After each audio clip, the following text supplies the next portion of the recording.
Right, you lot, and happy new year.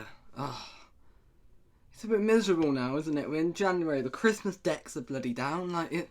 At least I've got a bit more of a empty background now.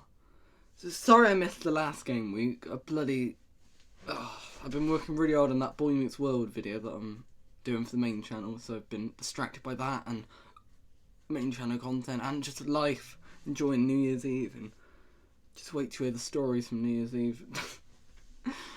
Right, but we're back for the Premier League predictions. I couldn't do a Prem roundup for last time, but I'm going to bring back the Prem roundup for this round. So, we've got some major fixtures.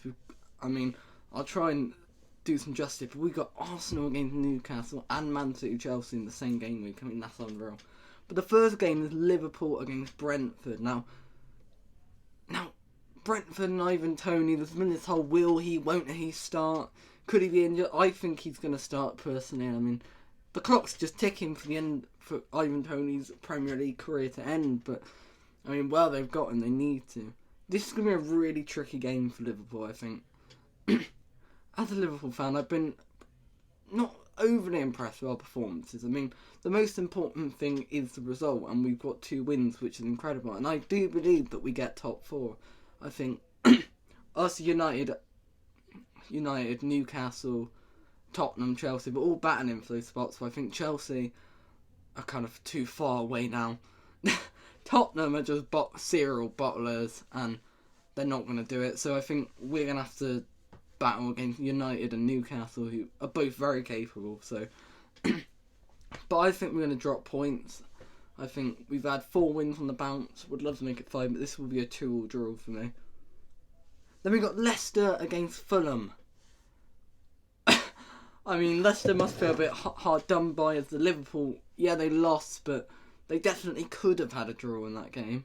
And if it wasn't for one of the most ridiculous own goals you ever see, they would have got a point out of the game. Fulham have been in incredible form recently. Got a late winner against Southampton, which could have been 3-1 if Mitrovic didn't miss a penalty. And do I go for a draw? I think this screams a 1-1 draw.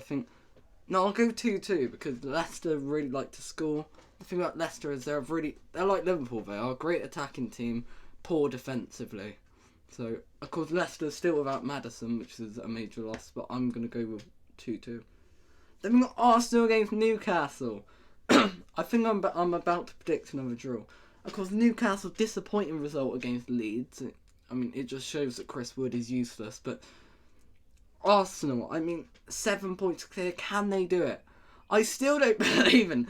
Everything should tell me if this was Liverpool, 7 points clear, I'd be screaming we're gonna win the league. But I know what Man City are like.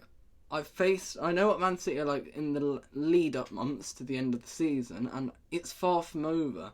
And I think this will be a 2-2 draw. I think Newcastle, they gave Man City a scare, of course, early on in the season. But this is at home for Arsenal.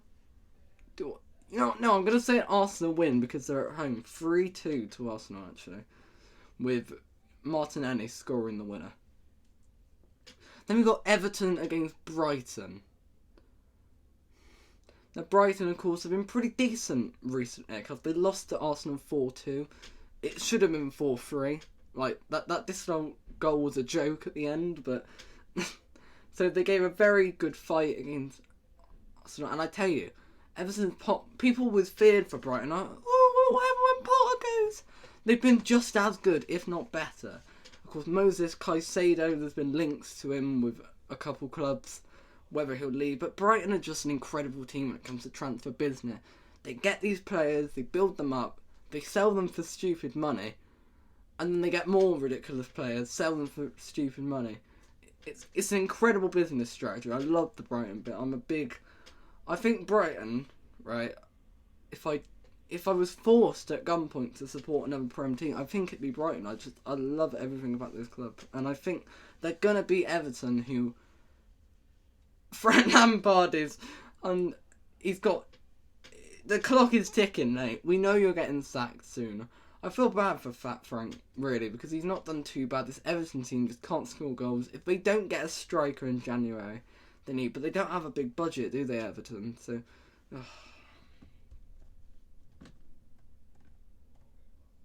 Right, then we got Man United against Bournemouth. Now, cool.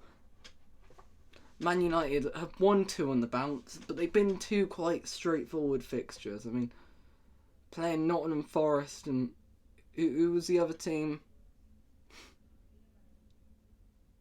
Who did they play? I forgot, but they played 2 low... Wolves, that was it. That's that forgettable, I've forgotten, right? Relegation candidates, and they're here to play another relegation candidate where Marcus Rashford will continue in a 3-1 victory. I have no doubt. Then we got Southampton against Nottingham Forest. What a riveting tie. I think this will be a draw. Nathan Jones, he's not the right man for the job. I've said this from the beginning. As much as Hassanu had to go, they've appointed a championship level manager with a championship level squad. Southampton, it's not looking good for you. 1-1 draw. Then we've got Leeds United against West Ham. Could this be the last dance for David Moyes? I think it is. I think Leeds at Ellen Road are just a different gravy. 3-1 to Leeds for me. Then we've got Aston Villa against Wolves. I'm a big Unai Emery fan. I've definitely not been quiet about that on this channel. And I think he's going to get another win here. 2-0 to me. With both goals coming late. He had a great win against Tottenham. Gave Liverpool a good game. And I think Unai Emery's turned Aston Villa around. And as much as I've ragged on Aston Villa and called them an overrated team, I did think they were under Dean Smith and Andrea. But Emery... I think they're a candidate for 7th place. I mean, if Chelsea keep being so terrible, I think the likes of Brentford, Brighton, Aston Villa, that Conference League spot is up for grabs, I think. Then we've got Crystal Palace against Tottenham. Now, this screams a Tottenham bottle job, but no, I do think Tottenham have to get a win here. To draw against Brentford, where they were not convincing at all, to lose that badly against Aston Villa, they need to get a win. Conte needs to win. I think Conte's going to walk personally. But I think 2-1 Tottenham. And the final game, Chelsea against Man City. Oh, what a game. Man City have to win this game if they want to not fall even further behind Arsenal. They have to get the points to board. And Chelsea really need to win as well. Graham Potter's under pressure. People saying Potter out already. Let me go on a bit of a rant, right? Can people give managers time? Graham Potter inherited a Chelsea team who were a mess.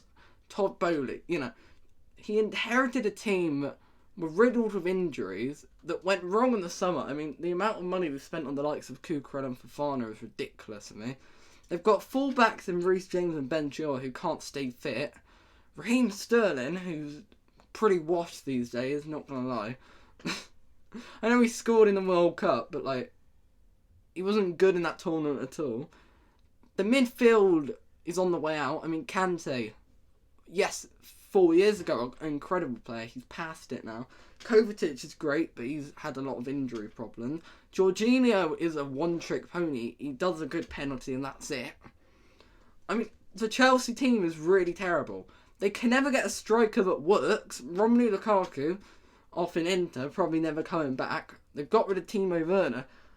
They thought Aubameyang would be a good answer. I mean, Aubameyang, you're playing Kai Havertz as a false 9. That says everything. Kai Havertz, massive flop. I don't care if he scored in the Champions League final. He's a flop. Mason Mount is really overrated in my opinion. I think he's an Aston Villa, Crystal Palace level player. Honestly, I don't think he'd be out of place in the Championship, Mason Mount. I'm not joking. I think he's that overhyped. So Graham Potter's not even been given a transfer window yet. He's not even been given a chance to bring in some players that he likes. Give him at least until the start of next season. Give him to the summer. Because I think he can turn it around. But it's a massive jump for Potter. He's gone from a Brighton team who are very good with money, who have a great sort of system and the way they go about things, and just a team that he knows, to go into a messy team in the Champions League. It's a big jump for him. And I'm a big fan of Graham Potter, and this job hasn't hindered my opinion. I think he should be a future England manager. And personally, I've always thought Graham Potter took the wrong job at Chelsea. I always saw him as the guy to replace Pep Guardiola. I don't know why, but I just had a feeling that would really work. I think Graham Potter's an unbelievable manager. Right, so that's my little rant about people saying Potter out. But I think my result for the game, I think a draw. I think 2-2. I know last season Man City were very good against Chelsea and beat them twice very convincingly. But then Chelsea do have history, of course. They beat Man City 3 times in one season. In the FA Cup, Champions League final, of course, and in the Premier League. I think this will be a tight game. I think Chelsea will show bits of quality, and it will remind me a lot of that Chelsea-Tottenham game, where Man City will be the better team, but Chelsea will shit out a late goal, 2-2. Right, I predicted a lot of draws this week, so if I get some more than half of these right, I'll be over the moon. But anyway, goodbye, lot.